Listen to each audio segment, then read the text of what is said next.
Okay, here we are back for another chat because I'm fired up. So we're sitting here talking about all these things, and then I'm like, just like Pam did the first time, she's like, we should be recording this. And now I'm really feeling it. This is something that's touched me so much. And that is the idea of perfectionism and the expectations. How do you set the tone? What if you make mistakes? What if you get too hardcore about something? And then you're like, oh my God, but I'm losing all these people, not being able to see the forest for the trees, all the things that I'm going to say is common. It's just kind of typical that you go through in business. I'd like to say that you're going to have this all figured out at some point and it's just going to be smooth. And I think I'm kind of lying if I said that because it doesn't happen. Not for me. It's seriously, it's a constant course correction. But for someone like myself who does have this personality of perfectionism, I'd have to say, like, I'm always someone who achieves. It's part of my personality. I've always done it, right? I did it from the time I was a kid on. It's definitely a personality trait. But it could also be somewhat of a toxic trait, not the achieving part, but my idea of what things have to look like in order for it to be valuable, in order for me to be valuable, is it went into self-worth. I mean, I could take it to like all different places of how harmful my ideas that I could later label as perfectionism, but in the time I thought was just achievement. It was just what you did, right? So, and became harmful. So I had to find a way. How do I not abandon what is a personality trait of mine and that I like to do things and I like to achieve or whatever? How do I not abandon that, but do abandon the idea of perfectionism, having it to be like whatever my idea of perfect is, whoever knows. And I think because I can never define that I can never achieve it. And because I am an achieving kind of person, to feel like you're always in a state of failure sucks, right? When all evidence was suggesting otherwise. Yes. But that's, so much of what you just shared is wrapped in around judgment, right? And it's judgment of what's good enough. So I think that one of the things, particularly when people are starting out in the business and that we struggle with all our time as a business person, is getting into that almost, it's a standard, but it's a comfort zone at the same time of what is good enough. And, because what happens with perfectionism is it leads to paralysis. Yes. That whatever never gets posted, that email never gets sent, that business card never gets printed, that whatever it is doesn't get done because we're so stuck in the judgment of having it be perfect. And we have to realize that an imperfect action is better than no action every single time. And so we have to be gentler with ourselves. We have to be more graceful with ourselves to say, it's okay if I stumble. And I think, one of the things that you could look at is, and people do this with public speaking all the time, but I'll talk about that in a minute. But like, let's say it's an email campaign or it's a post or something, and it goes out, particularly in subject lines and emails. I learned this a long time ago. I just date myself with some things, but email is very back, and you absolutely want to be curating that list. Never stop building your email list. It is back. It is back big time. Yes. Here's the thing. Listen, think for a moment. When you get an email and it comes in and there's a typo in the subject line, or there's a typo in the body of it, right? Or the link isn't working. I would get more opens statistically. When I went and looked at my insights, I would get more opens on something that went out with a missed link, like a link that didn't fire properly, than even a regular one. Because I would get more responses from people saying, oh, that link doesn't work. Or watch when a store sends something out to you and then immediately they catch it and they're sending you, oops, here's the right link. Now you're getting double opportunities for that to open. So I'm starting to wonder if people haven't caught on watching their stats, that every once in a while, they actually even could intentionally do that just to bring more attention. Well, not attention, it humanizes. Totally. And anytime you personify a business or a thing or whatever, anytime you personify it, people feel more emotionally attached to it. So yeah, I mean, now we're not saying go out there and like purposely do all these things and be manipulative in that way. And certainly No. your strategies. But what we're Thank saying you. is that perfectionism definitely does not work and causes more harm. And that was the case for me, for sure. And to keep it in check, well, I just do now at this point, because I'm not thankfully in that state of perfectionism, but I always know that I could course correct. I'll just do it better next time. I see it, I fail forward. It's a learning opportunity. Like, I don't beat myself up over any of those things anymore. But I was the person when I would send out back in the day, when I would send out those email things. And if I had a little mess up, I'm like, why didn't I pay more attention? I can't believe this went out to everybody. Right. What are they, they must be thinking I'm stupid. I'm not stupid, but, careless, I'm not being focused on what I'm doing. And it's just ridiculous. It's like all ridiculous. Right. And if somebody does have that kind of response, they're probably a little too intense to come into this anyway. True. Very true. Like, do you want to be partnered up with the people that are just mean and nasty all the time and can't allow for any mess up anywhere? Like, are those the people that you really want to have in your experience? So you talked about this actually in lesson 2, I think it was either that or the last chat, which was the first chat we had, about how your circle is, right? Yeah. We talked about it, certainly auditing your circle in lesson 1. We keep revisiting this if you guys haven't realized, but this is what business people do. You start to think about, who do you want as your customers? Who do you want as your partner that you partner with? Who do you want in your circle, even socially? Who are these people that you want? Because it really does form how you are in the world. And I don't want to be around people that are constantly criticizing, whether it's me or anyone else. It doesn't make me feel good. Why would I want that to be my main circle? No, that's not, totally. And honestly, it almost makes me feel more uncomfortable, I would say, when people are criticizing others than even when they're criticizing me. Like, that makes me seriously uncomfortable. So I think we just have to have that gentler space, because, nothing needs to be perfect. It just needs to be done. And we have to get okay with that. It's like, even when you're raising kids, just to use as an example, it's like your house is going to look very different when you're raising children, like the level of cleanliness, and what it's all going to look like on a day-to-day basis. Like, it's better to get it done than to have it perfect, because otherwise you're just crazy making. You are just making yourself nuts and putting unrealistic expectations out there. Mm-hmm. And we're constantly showing people, what to expect. And it's better to be, like, when we were talking about, like, in social media, being you and being more authentic, like, it's better to be more real. Even, what does it say again? Your voice is your superpower, but it could also be your own demise. Yes, absolutely. So it's better to have it out there and to, speaking it, and especially when you're just first getting started, or when you're trying something new the first time. Like, it's going to be messy. You're going to stumble. It's not going to be your best work. It's not going to be your best work, but it needs to be done. Otherwise, how are you going to know what you want to improve on? How are you going to know what's acceptable and what's not acceptable for your brand, unless you get out there and do some stuff? So please, if you hear nothing else, don't ever let perfectionism hold you back from taking a first step or getting something out there, because I guarantee you someone will respond.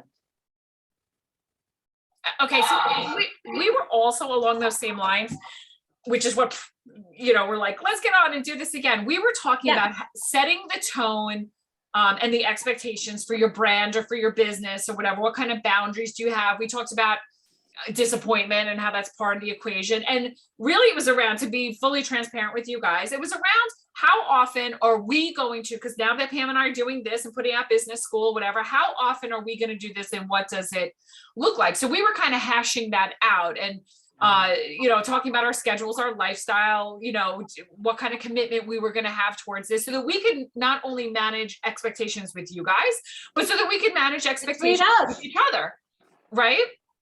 Make sure that we're on the same page with those expectations. And then, of course, always revisit it if we need to revisit it. But more so saying, this is what I always tell people I'm working with, tell me what you're willing to do and what you're not willing to do. Like, what are the hards? What are you willing to do? What are the hard? What are you not willing to do? Right. So Pam and I are actually on the same page, thankfully, about those things, pretty much. I know it does make things flow a lot easier, but let's just say we weren't on the same page, right? We would have to find the common ground, or not. We would have to decide we can't work together. Or not. Possible, Total or not. Attachment. Yeah. Right. Or in this case, we would say, all right, let's see if maybe we could find the common ground so that we can make this work for however long. And again, like she said, not be really attached to whatever, the outcome is. So these are things that you're going to want to think about and do in your business too. And by the way, those things will change over time. I can't express enough though, when you're first starting out, and Pam, you had a moment. I hope I could share that with you, or maybe you should. Yeah. Okay. No, go ahead. It's okay. So when we were just talking about this now, she was saying, we were talking about how we were going to speak about something. And she says she had a moment of, what if this turns people off from saying, and then it was like, whoa, I just went into, she's done enough. And then I own it, right? Because I'm so aware. I go, ooh, I'll take it. Like, ooh, oh gosh, that is really that's something old, right? Like that's like a limiting belief, or like, because we were talking about, how expansive and where the reach was, and how we don't want to leave anybody behind, and we want to make sure that the conversation is hitting for something for everybody, right? And I'm like, oh, but and it's just that awareness. In that moment, I just had that awareness of recognizing that's a limiting belief.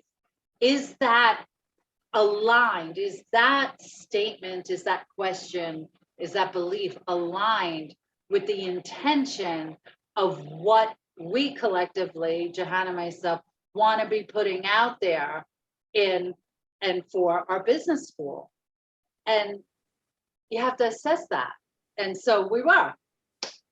And I was saying how the process I've gone through, especially in the last couple of years, when I've been going through different things and assessing my own business and what I need to let go of in order to grow more. And sometimes that's really difficult to do, because you feel like, what if it all goes wrong? What if I made the wrong decision? What if that, what if? And it's important to consider, you don't have a crystal ball. You don't know, right? But I know, and this is where you have to throw the perfectionism aside and know I could always course correct. But if I don't take the chance, I will keep getting the same results. And I'm looking for different results. So if I'm looking for different results, I have to shift something. I know that. I know I have to shift it. And sometimes you have to take that, oftentimes you have to take a chance that feels really frightening even. It could feel scary. It's a big leap. It's again, the what ifs go through. Starting a new business can definitely be scary and like a big leap. A big leap. Right? Yeah. That's where the leap of faith comes in. And then you're just like, okay. And then, but one of the things I do, I don't know if you do this, Pam, but one of the things I do if I get into like any type of mind mess around this type of thing, I shift it. Let's just say I had no other option and everything was going to fall, the whole world was going to go to hell. The entire universe, there was no other option. Right, which is never the case. If there's what would I do in the direction I want it to go in, knowing that there was just no other option? I have to go in that direction and I have to do it. And when I do that and I eliminate all the possibilities of things that could go wrong, and I just say, no, this is have to go right. So this is the kind of action that I need to go into. I find myself immediately on a different course and just in a whole different creation mode. And okay, no, I have to make this work. So there is no other discussion. I have to make this work. And so this is what I'm going to do. Yeah, I think I approach it just slightly differently in that I just in a languaging way. Okay. It's I want to make this work. This is where I'm all in. There's no doubt. There's no, I don't waver whatsoever. Right. When I pick my businesses, I'm very mindful about them.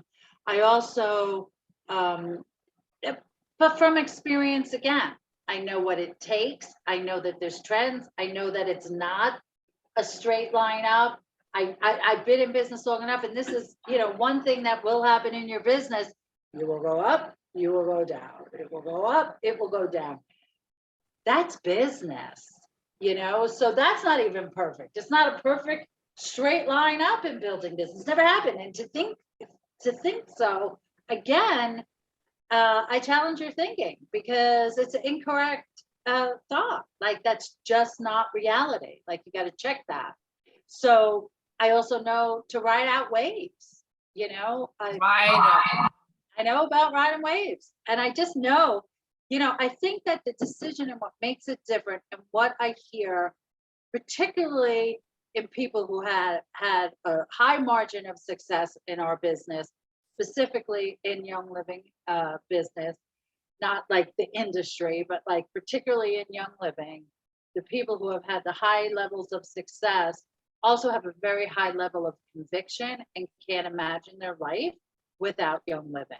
Like, they've just fully embraced the lifestyle. They fully embrace so the mere thought, and depending on where you are in your journey, if you're joining us on your first day, or if you've been here for years, here's how you could get in touch with this quickly. Just think about it for one moment. If you didn't have this, like, if this wasn't alive in your life, if you didn't have all of the things, yeah, and I have a handful here. I can literally knock everything over. There's at least, I will say conservatively, 10 bottles of oils right here, and another 20 within arm's length. But if these weren't in your life, like, it stops you in your tracks. And that's, so I just think, when I think about that, and I think about riding the waves and watching the trends in business and trends in our business, we're going to have positive. There's no such thing as momentum with not having momentum. So, the other thing we were talking about here is that, you were literally, when you're doing this, and any business, and inclusive here, you're creating a new life, essentially. Yes. You're creating, so I guess I want also say, birthing a business. You're birthing a bit, like, be prepared for that. You're creating a new life. You were using the example of, right, like, look at what it's like when you have kids. You're just, you have certain ideas in your mind, but until you actually have kids, you have no clue, of all the other stuff that comes with it, that really fills in all the things, right?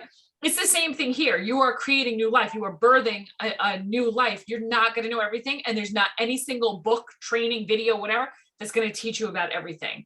So just having some clarity on basic understanding to look at it, that you're going to be disappointed. You're going to be really joyful. You're going to be confused. You're not going to know the next step. You're going to have people that are not nice. You're going to have wonderful people that feel like family. You're going to have, think of like everything that comes along with it's a full range of things. That's what I would say. This is like personal growth and development with a compensation plan. Like, you're getting paid to work through all the stuff. And it can be hard, and you'll see that. You'll see some people not really be able to go through that or even go through it with you. And that's okay. And that's what I mean about, like, the phrase I always use is burn the ships, from when, like, you have no option of retreat. Like, when I do things, and that's just the hardcoreness of me, that I'm like, I went from being, having that all intertwined with perfectionism, to say that it can't, if I'm going to burn the ships, it can't look perfect. There's going to be somewhat of a messiness that comes with it in order for me to get to where I want to get. Because having this idea of perfectionism, it's literally like slamming on the brakes and then trying to hit the gas and move while your foot is still on the brakes. And you just don't go anywhere. And eventually it messes up the vehicle. Like, what do it just doesn't work. And then instead of you taking responsibility, oftentimes it's like, well, there must be something wrong with the vehicle itself. No, you have a foot on the gas and the brake at the same time. That just doesn't work. So, you have to have this idea of like, I'm either going to have my foot on the gas or I'm going to have my foot on the brake. And either way, I'm very clear about what I am doing and my role in it. So those are kinds of the assessments that I take. And some of you might be listening to this saying, I don't have a perfectionism problem. And then maybe not all of this message is for you. Right. I definitely have had a perfectionism problem, and that sometimes creeps up on me as well, but I'm aware of it. So then I have to say, okay, I need to really reassess what's important here. And is it stifling me from taking the next step? And since we've been talking so much. That's a great question. Yeah. And since we've been talking so much about the social media piece of it, at this stage of our lessons and whatnot, I would say absolutely that has done that for me. There is no question that has done that. And now I'm like, and I've done well on social media to an extent too. So it still in some way works, even that, but I'm ready. That's the realness that comes through. It's the realness that comes through that people resonate with. And, you know, I call it a recovering perfectionist. And I will tell you that looking back in my life and the times when it's really been, you know, full blown, it has created the most stress in my life. They were much more stressful times.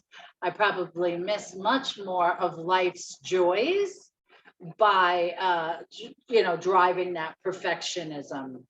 And in business, I know definitely, listen, here's another, I must be getting old. Because I keep coming up with these things like you know, like, oh, this quote or that story or this thing, but it goes to a moving analogy. Like, think about your business in this way. You know, when you're moving, like your books, they could just be thrown in a box and kind of move. They're not going to break. They're not, you're like, nothing's going to happen to them, right? Like, you're moving.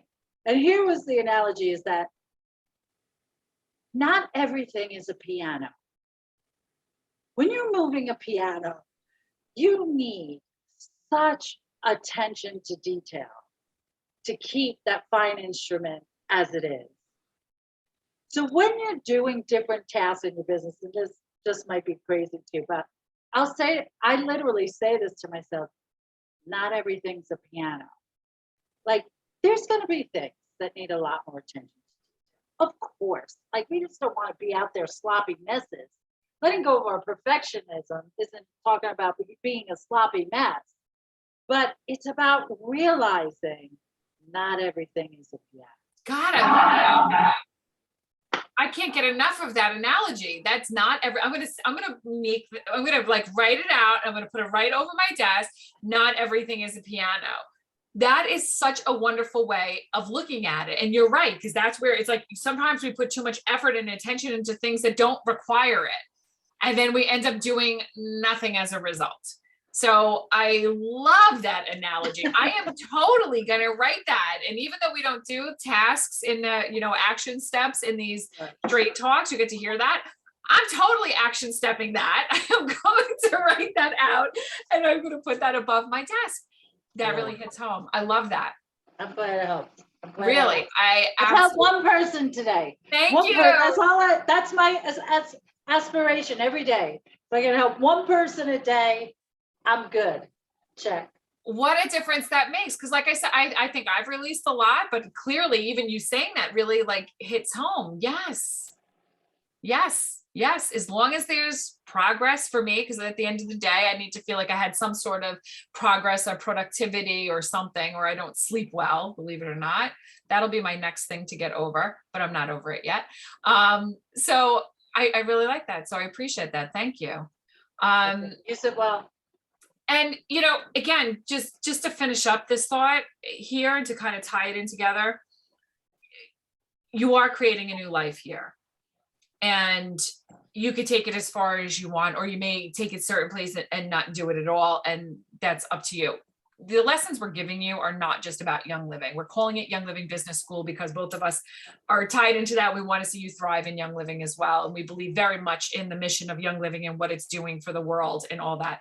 But I hope you also take to heart that these are lessons that apply to all areas of your life. And definitely, of course, if you're even in other businesses, these are the things and these conversations that we're having aren't just like, oh, let's think of something to talk about and get on there. Pam and I are literally in the conversations ourselves and then saying, we should talk about this. And it's because we're trying to give you an inside glimpse into what already successful businesswomen talk about. You know, these are the things we talk about. We're not talking about people, other people. We're not talking about other whatever. We're not thinking, oh, this one does this and I'm complaining about that. And I wish, like, that's just not how the conversations work at all. It's very much into just even our regular common conversation is very much around like how we could lift each other up in what it is that we're doing and how we could get better at what we're doing and support one another in what we're doing.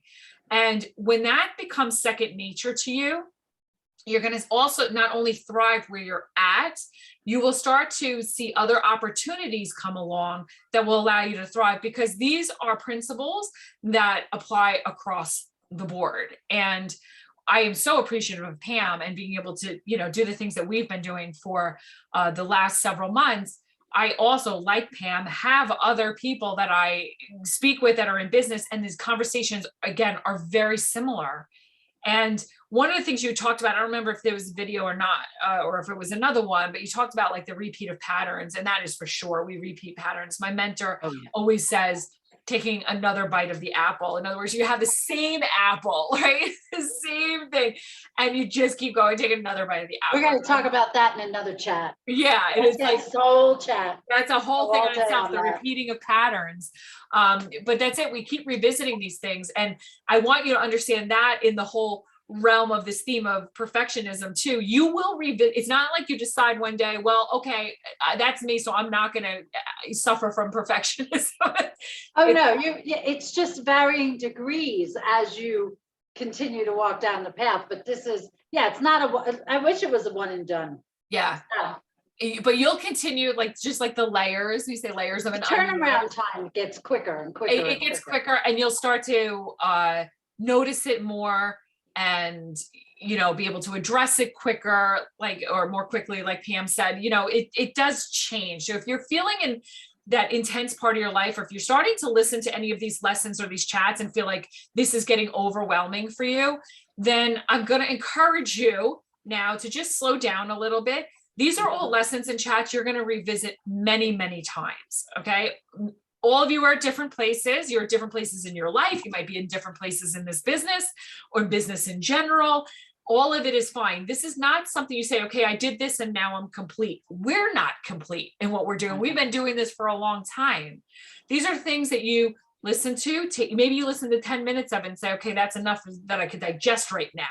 Right. And then you go back at some other time and you revisit it again. This is something like you know, it's new. You have to, well, you show up differently every time you listen to it. You know, my greatest teachings, I might visit them every day in little snippets, but every time I show up and re-listen or reread, right?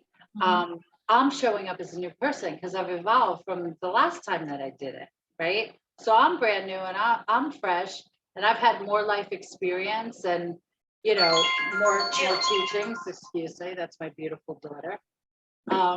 But I'm going to pick up on something different, and it's magical how that happens. So, yeah, definitely anything that, whether it's the lessons, the chats, the books, the podcasts, whatever we might recommend in here, it is something to revisit from time to time because you're going to hear it totally new and fresh. Well, if your coursework, it's school, like we said, you're in school. This is your coursework. You revisit what you're doing as you gain experience. You come back, you hear it a different way. So anyway, thank you again for joining us today, and we'll be back for more at another time. Take care, guys. Next time. Thanks, Pam.